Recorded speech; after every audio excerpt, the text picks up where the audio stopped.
আমরা বারবার শুধু চিন্তা করছিলাম যে কেউ হয়তো আসবে, কিন্তু কেউ আসলো না। তারপরে তারা এর মধ্যে কিছু কিছু অফিসার চলে গেল দরবার হল থেকে।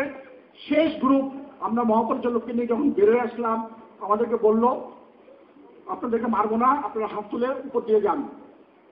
আমরা সব জ্বালা মহাপরিচালককে মধ্যখানে রেখে আমরা যখন আগাচ্ছি, ওরা বলল সারা জীবন তোরা আমাদেরকে সিঙ্গেল লাইন করাইছস, এখন জাস্ট গোল করে সিঙ্গেল লাইন অটোমেটিক ভাবে কিভাবে জানি না। মহাপরিচালক সামনে চলে গেলেন, ওইভাবে অ্যাসপাস সিনিয়র আমরা 12 জন দাঁড়াই গেলাম। আমরা হাত উপর আগিয়ে যাচ্ছি এবং আমাদেরকে বলছে স্যার, তারা বলছিল স্যার আপনাদেরকে মারবো না, আপনারা হাত তুলে এগিয়ে যান। আমরা সব এগিয়ে যাচ্ছি, আমাদের কাছে মোবাইল টোবাইল যা ছিল সব কেড়ে নেওয়া হলো। নিয়ে আমরা পিছনে গেট দিয়ে যখন বেরোতে যাচ্ছি, মাননীয় প্রধানমন্ত্রী আমার মহাপরিচালক এই গেটের বাইরে পা দিয়েছে, 4 জন বাইরের থেকে লোক এসে 4টে গুলি করলো আমার মহাপরিচালকের মুখে।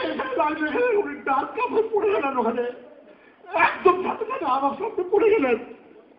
কেন আমার মহাপরিচালক মরবে আমার সামনে? আমরা দৌড়াই যেতে গেলাম, এই ছোট বাচ্চা তোরা যদি কেউ একটা আস সবারই গুলো। তারপরে বুঝতে পারি নাই কে কোন দিক দিয়ে গুলি করতে, একটা গুলি আমার এখান দিয়ে বেরিয়ে গেল, জাস্ট টাচ করে আমি মাটিতে পড়ে গেলাম। আমি তার ক্রলিং করে পাশে ছিল টয়লেট বা বাথরুমের মধ্যে আমি ঢুকে গেলাম। তারা যে কিভাবে হত্যা করেছে, তারপরে আমাকে যখন আবার বাথরুমের মধ্যে পেল, বাথরুমের মধ্যে তারা দরজা না খুলেই 7টা ফরফর করে ফায়ার করলো।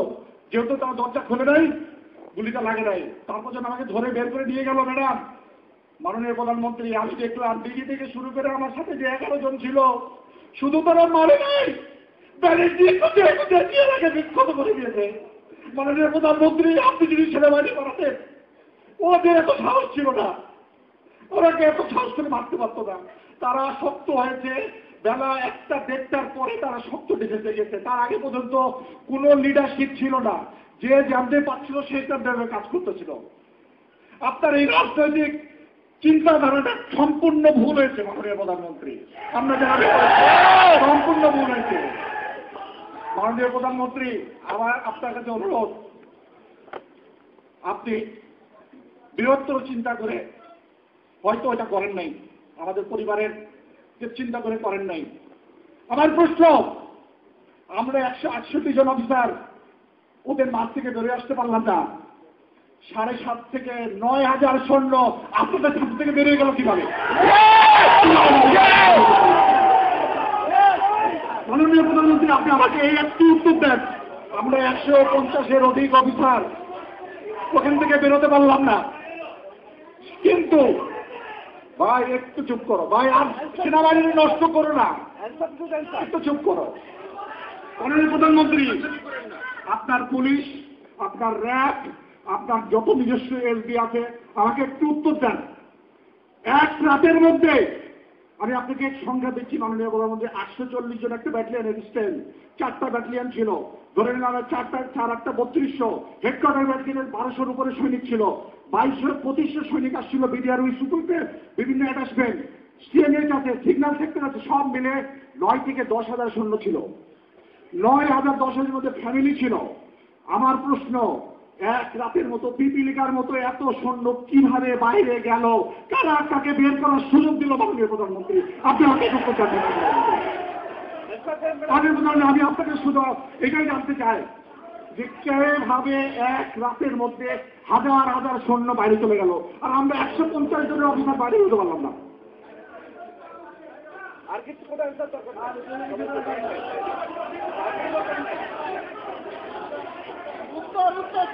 মাননীয় প্রধানমন্ত্রী, আপনার ধীর স্থির সিদ্ধান্তের কারণে আমাদের ট্যালেন্টেড অফিসারগুলো মারা গেল।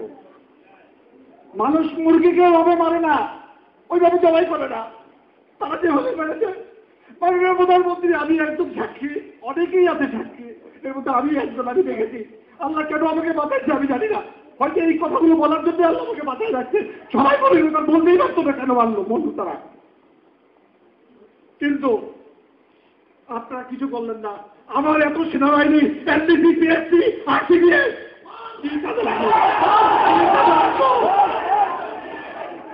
শুধু ঘরে এসি রুমে বসে অ্যাপ্রিসিয়েশন লেখার জন্য এই অ্যাপ্লিকেশন নাকি কি হবে যদি ফিল্ড এগ্রিগেট না করতে পারি? কি হবে মাননীয় প্রধানমন্ত্রী? আপনারা কি আমাদেরকে ক্রিপিল করে রাখতে চান?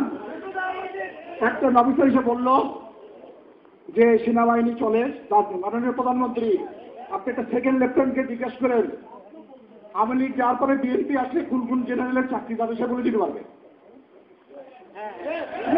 একজন সেকেন্ড লেফটেন্যান্টকে যদি জিজ্ঞাসা করেন আওয়ামী লীগ যাওয়ার পরে যদি বিএনপি সরকার পাওয়ারে আসে কোন কোন জেনারেল ব্রিগেডিয়ার বাড়ি যাবে, ও বলে দিতে পারবে এমএসের মতো যে এই কয়জন জেনারেল বাড়ি চলে যাবে।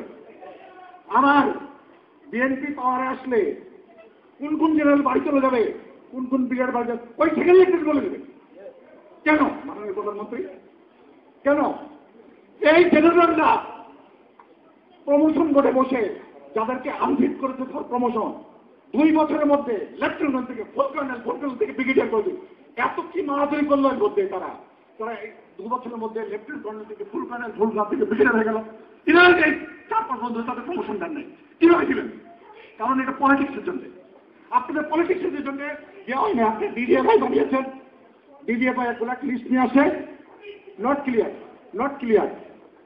কি স্যার? আমরা দেশের জন্য কাজ করতেছি, নট ক্লিয়ার কি মনে পড়ে? বললাম প্লিজ, আমি তোমাদের কথা সব বলতেছি। মাননীয় প্রধানমন্ত্রী ডিডিএফআই এর প্রধান এক লিস্ট নিয়ে যান, সেখানে মাননীয় সেনাপ্রধান এবং আমাদের বিজ্ঞ যারা জেনারেল থাকেন ট্রিপল কিছু করার নাই। ডিজি প্রধান যা বলেন যে এই কয়টা নাম নট ক্লিয়ার, যদি নট সিকিউরিটি ক্লিয়ার হয় এই সরকারের আমলে বা বিএনপি সরকারের আমলে, তাহলে আমাদের চাকরিতে রেখে লাভ কি? চাকরিতে লেগে লাভ কি? আমাদেরকে বলা হচ্ছে, আমরা যখন জিজ্ঞেস করতেন স্যার প্রমোশন কেন হলো না, সমস্যা কিসের স্যার? আমি চাকরি করছি দেশের জন্য, সমস্যা কোথায় স্যার?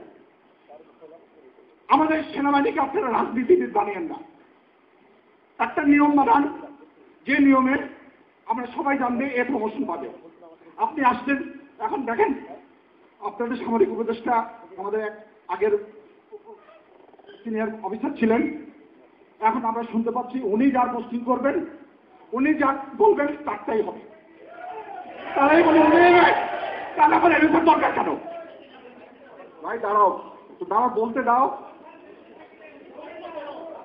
তাহলে পরে উনাকে এমএস বানাই দেন, সামরিক উপদেষ্টা তো দরকার নেই, উনাকে আবার চাকরিতে ঢোকা এমএস বানাই দেন। উনি যদি বলেন অমুক জেনারেল ওখানে যাবে, অমুক জেনারেল ওখানে যাবে, অমুক ব্রিগেডিয়ার ওখানে যাবে, যে লেফটেন্যান্ট কর্নেল, আমার একটা প্রশ্ন, যে লেফটেন্যান্ট কর্নেলকে এই জেনারেলরা প্রমোশন দেন নাই আমাদের সিনিয়ররা, যে কারণেই হোক আপনি আসার সাথে সাথে 15 দিনের মধ্যে আপনার রেজিমেন্টের ডেপুটি কমান্ডেন্ট করা হলো কেন? আমার প্রশ্ন দেন। পিজিআর রেজিমেন্টের উনি ডেপুটি কমান্ডেন্ট হয়ে গেলেন, কিন্তু গত 5 বছর ধরে জানি উনি আমাদের সাথে পিজিআরে ছিলেন, বাইরে ছিলেন, বিকজ তোনার বলে আওয়ামী লীগের গন্ধ ছিল, বিএনপি আমলে হয় নাই। এই আওয়ামী লীগের গন্ধ বিএনপির গন্ধ সেনাবাহিনীর মধ্যে থাকবে কেন? কেন থাকবে? কেন থাকবে? আমরা ট্রেনিং করি, যে হলো আমাদের সিনিয়ররা দেখবে যে ফিট সে প্রমোশন পাবে। সিনিয়রকে যখন জিজ্ঞেস করি স্যার আমার কি অত প্রমোশন হয় নাই, দেখো এটা তো বুঝোই তো, কেউ এমনি হয়ে যাবে, কেউ হবে নিজের যোগ্যতা বলে, কেউ হবে পলিটিশিয়ানদের নির্দেশে, আমার জেনারেল প্রমোশন হবে কেন? কেন হবে না বলি প্রথম? আপনি আমাকে শুধু এখন ইনস্ট্যান্ট উত্তর দেন।